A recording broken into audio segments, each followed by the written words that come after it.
Hi, welcome to StatStuff. I'm Matt Hansen. In this lesson, I'll show you how to brainstorm solutions that will fix a root cause and build an affinity diagram to help assimilate those potential solutions. This lesson covers in more detail a couple steps that were addressed in a previous lesson on leading a brainstorming workout. Now, it would be very helpful to review that lesson before viewing this one. But for now, let's quickly review those basic steps for leading a brainstorming workout. As we said before, brainstorming can be very effective when we're doing it as part of an extended meeting, like in a workout.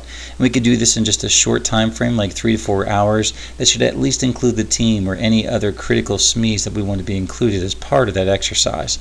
So the agenda that you might have again for that workout might look something like this. It might start off with a champion or sponsor kicking it off to help set everyone onto the right target for what the problem is you're trying to solve and the necessity for the solution.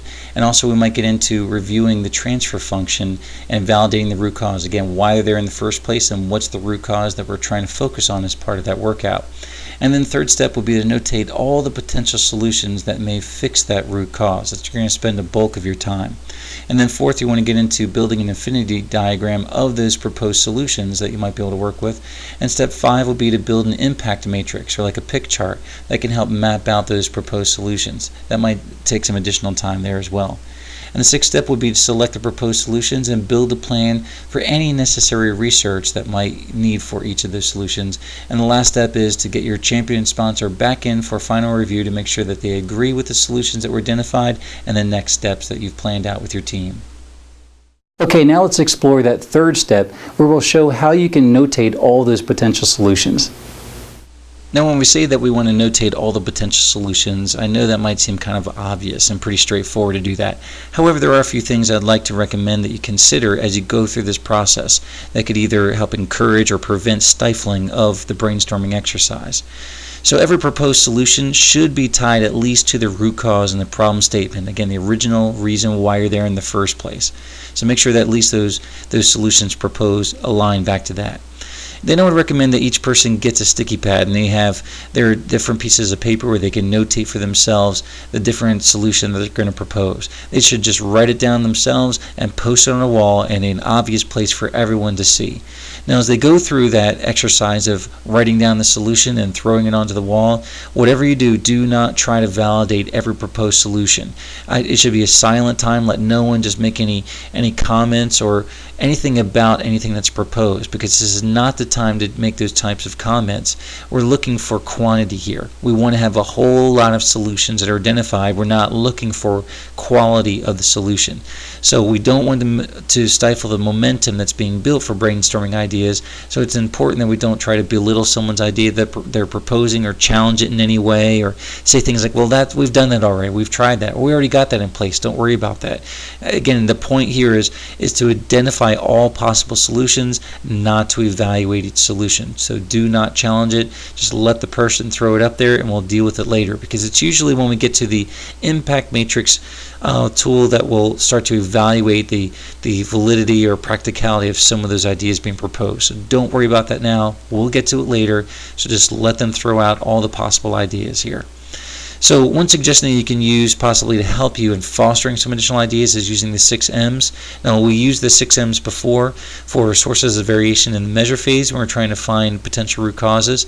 So we might use the same kind of thing in order to explore possible opportunities from different perspectives. So that would be like perspectives from manpower, like for people or turnover, or machine kind of perspective, things related to equipment, or maybe the method perspective of looking at policy or regulations or process steps, or measurement perspective of the different types of metrics that are being applied, like standards or performance goals, or Mother Nature, those environmental kind of things that are outside of our control, or things that could influence us from the outside we may not expect, or even from the materials perspective, like those things related to documentation or forms or backup.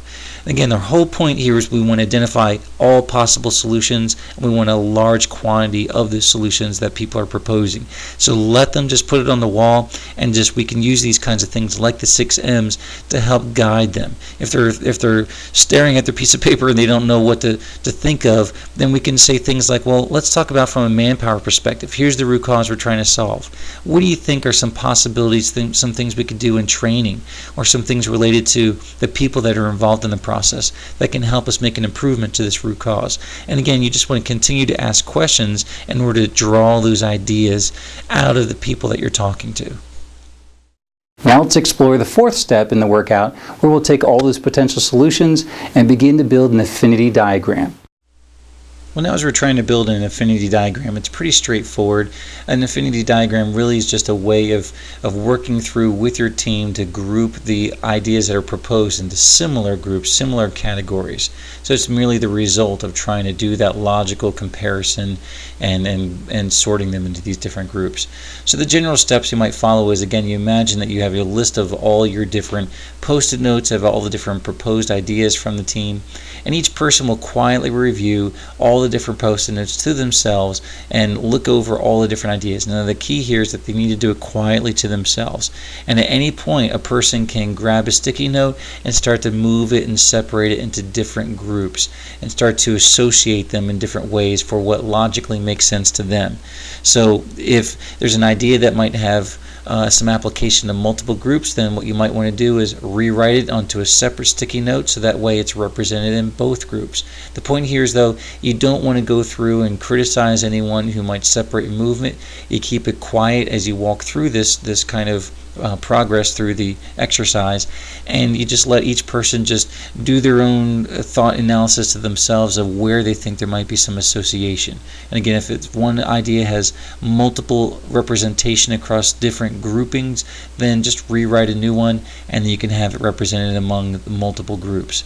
Now after everyone's satisfied and they've got everything into these separate groups, then what you might want to do is clearly define those groups, set a title for each one so that way you can clearly see how you've define these groups. But it's important to do that only after the end and not ahead of time. So a few things to consider as you're walking through this exercise is try to minimize, again, the talking that you're having. Don't try to explain why you're moving from one thing to another group as you're working through the exercise. Again, keep the discussion to a very, very minimum if possible. And don't try to define the group titles before you're actually moving the ideas. Only do the titling for the groups afterwards, because you want to allow for that free-form movement and natural association and grouping that would occur as people think through these different ideas.